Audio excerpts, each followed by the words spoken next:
সমশ্রী প্রকল্পের আবেদন শুরু হয়ে গেছে নতুন অ্যাপের মাধ্যমে। 2025-এর নতুন নিয়মে আপনি কিভাবে সমশ্রী প্রকল্পের জন্য অনলাইনে আবেদন করবেন এবং এর জন্য কি কি ডকুমেন্টস লাগবে এবং ডকুমেন্টসের ফরম্যাট বা সাইজ কত লাগবে বিস্তারিত আলোচনা করব আজকের এই ভিডিওর মাধ্যমে। তো আমরা প্রথমে সমশ্রী অ্যাপটি ইনস্টল বা ডাউনলোড করে নেব। তো এটা ডাউনলোড করার জন্য কর্মসাথী এই পোর্টালে যেতে হবে, সেখান থেকে ডাউনলোড করা যাবে। তো এখানে সমশ্রী প্রকল্পে আবেদনের নির্দেশিকা রয়েছে অনেকগুলো, 1, 2, 3 করে পয়েন্টে দেওয়া রয়েছে। তো আমরা এখানে প্রসিড অপশানটিতে ক্লিক করে দেব। প্রসিড অপশানে ক্লিক করার পরে এখানে দেখুন প্রথমেই বলা হয়েছে যে যদি সমশ্রী বা কর্মসাথী পোর্টালে ইতিমধ্যেই পরিযায়ী শ্রমিক হিসেবে নিবন্ধিত হন তো সেক্ষেত্রে আপনার রেজিস্টার মোবাইল নাম্বার বসাবেন এবং জেনারেট ওটিপিতে ক্লিক করবেন এবং ওটিপি বসিয়ে ভ্যালিডেট ওটিপিতে ক্লিক করতে হবে, অর্থাৎ লগ ইন করতে হবে। আর যদি আপনি সমশ্রী বা কর্মসাথী পোর্টালে পরিযায়ী শ্রমিক হিসাবে নিবন্ধিত না হন তো সেক্ষেত্রে রেজিস্টার অপশানে ক্লিক করতে হবে। তো আমরা প্রথমে রেজিস্টার অপশানে ক্লিক করে নেব। ক্লিক করার পরে আমরা এখানে একটি মোবাইল নাম্বার বসিয়ে দেব। প্রথম ঘরটিতে এখানে রেজিস্ট্রেশনের মোবাইল নাম্বার বসিয়ে জেনারেট ওটিপিতে ক্লিক করব। এরপর ওটিপি বসিয়ে ভ্যালিডেট ওটিপিতে আমরা ক্লিক করে দেব।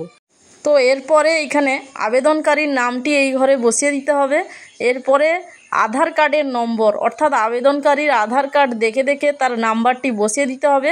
বসানোর পরে এখানে নেম অফ ফাদার হাজব্যান্ড, যদি পুরুষ হয় সেক্ষেত্রে ফাদারে সিলেক্ট থাকবে আর মহিলা হলে হাজব্যান্ড, এবং তার নামটি নিচে লিখে দিতে হবে। নিচে লেখার পরে এখানে রেজিস্টার অপশান থাকবে নিচে, তো সেই রেজিস্টার অপশানে ক্লিক করতে হবে। রেজিস্টার অপশানে ক্লিক করলে রেজিস্ট্রেশন সাকসেস হয়ে যাবে। এরপর আমরা সেই মোবাইল নাম্বার এখানে বসিয়ে দেব। এরপর জেনারেট ওটিপিতে ক্লিক করব। ক্লিক করলে ওটিপি আসবে, সেটা বসিয়ে ভ্যালিডেট ওটিপিতে ক্লিক করতে হবে। এরপর ওটিপি বসিয়ে ভ্যালিডেট ওটিপিতে ক্লিক করতে হবে। তো এখানে দেখুন পার্সোনাল ডিটেলস দেয়া রয়েছে, এখানে অ্যাপ্লিকেন্টের নাম, মোবাইল নাম্বার, এগুলো সব ডিটেলস দেয়া রয়েছে। অ্যাপ্লিকেন্টের নাম, এখানে যেগুলো স্টার মার্ক দেওয়া রয়েছে লাল কালিতে সেগুলো কিন্তু অবশ্যই ফিল করতে হবে। এরপরে এমার্জেন্সি নাম্বার এখানে দেয়া নেই, তো এক্ষেত্রে আপনাকে এমার্জেন্সি নাম্বার একটা দিয়ে দিতে হবে।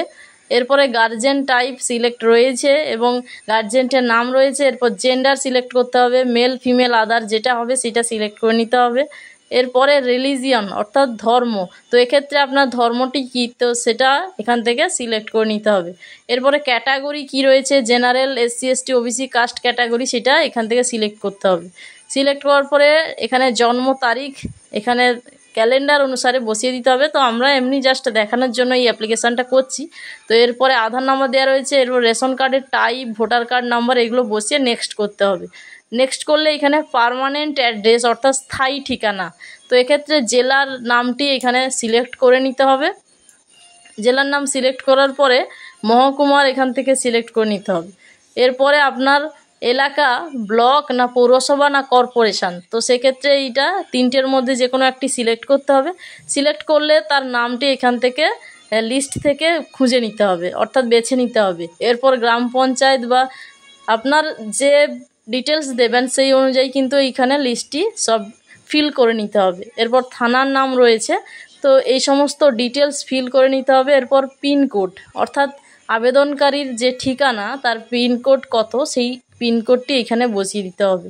পিনকোড বসানোর পরে এখানে পার্মানেন্ট অ্যাড্রেস বা স্থায়ী ঠিকানা পুরো লিখে সেভ অ্যান্ড নেক্সটে ক্লিক করতে হবে। সেভ অ্যান্ড নেক্সটে ক্লিক করার পরে ওয়ার্ক লোকেশান ডিটেলস অর্থাৎ কর্মস্থলের বিবরণ, তো এক্ষেত্রে দুটো অপশান রয়েছে এ এবং বি। এতে রয়েছে যে বর্তমানে পশ্চিমবঙ্গের বাইরে কিন্তু দেশের অভ্যন্তরে কর্মরত, সেক্ষেত্রে সেই সব আবেদনকারীর জন্য এ, আর যদি ভারতের বাইরে সেক্ষেত্রে বি। তো এক্ষেত্রে আপনারা যেটা সিলেক্ট করবেন সেই অনুযায়ী কিন্তু ফর্ম ফিল আপটি করতে হবে। তো আমরা এখানে এ অপশানটি ক্লিক করে নেব। এ অপশানে ক্লিক করার পরে এখানে আপনারা কোন রাজ্যে, তো এখানে দেশ রয়েছে এবং কোন রাজ্যে কাজ করছেন, তো সেক্ষেত্রে সেই রাজ্যর নামটি এখানে সিলেক্ট করে নিতে হবে। এরপর সেইখানকার থানার নামটি এখানে বসিয়ে দিতে হবে সঠিকভাবে। বসানোর পরে সেভ অ্যান্ড নেক্সটে ক্লিক করতে হবে। তো এখানে দেখুন এর পরের পেজে টাইপ অফ ওয়ার্ক বা জব অর্থাৎ কাজের ধরন কি, তো এক্ষেত্রে টাইপ সিলেক্ট করতে হবে। এখানে অনেক টাইপ রয়েছে, তো আপনার ক্ষেত্রে যেটি হবে সেটা আপনি এখান থেকে সিলেক্ট করে নেবেন। সিলেক্ট করার পরে পশ্চিমবঙ্গ থেকে কবে বাইরে গিয়েছিলেন পরিযায়ী শ্রমিক হিসাবে কাজ করতে, তো এক্ষেত্রে এই ডেটটি এখান থেকে সিলেক্ট করে নিতে হবে। তো এইখানে ক্লিক করে এই যে ক্যালেন্ডারের মতো চিহ্ন রয়েছে, তো এইখানে ক্লিক করে সেই ডেটটি এখান থেকে সিলেক্ট করে নিতে হবে। ডেটটি সিলেক্ট করার পরে এখানে আমরা ওকে করে দেব। ওকে করলে কিন্তু আমাদের সেই ডেটটি সিলেক্ট হয়ে যাবে। এরপরে রয়েছে আনুমানিক দৈনিক মজুরি। তো এইখানে দৈনিক মজুরি কত আপনার সেইটা কিন্তু এখানে বসিয়ে দিতে হবে। জাস্ট বসিয়ে দিচ্ছি একটা সাপোজ। এরপরে রয়েছে employed by self agent other person. তো এক্ষেত্রে এমপ্লয়েড বাই প্লিজ সিলেক্ট, তো এখানে প্লিজ সিলেক্টে ক্লিক করলে সেলফ এজেন্ট এবং আদার এই অপশান রয়েছে। সেলফ অপশানে ক্লিক করলে এখানে কোনো ডিটেলস নিয়োগকারীর কোনো ডিটেলস দিতে হবে না। তো এরপরে সেভ অ্যান্ড নেক্সটে ক্লিক করতে হবে।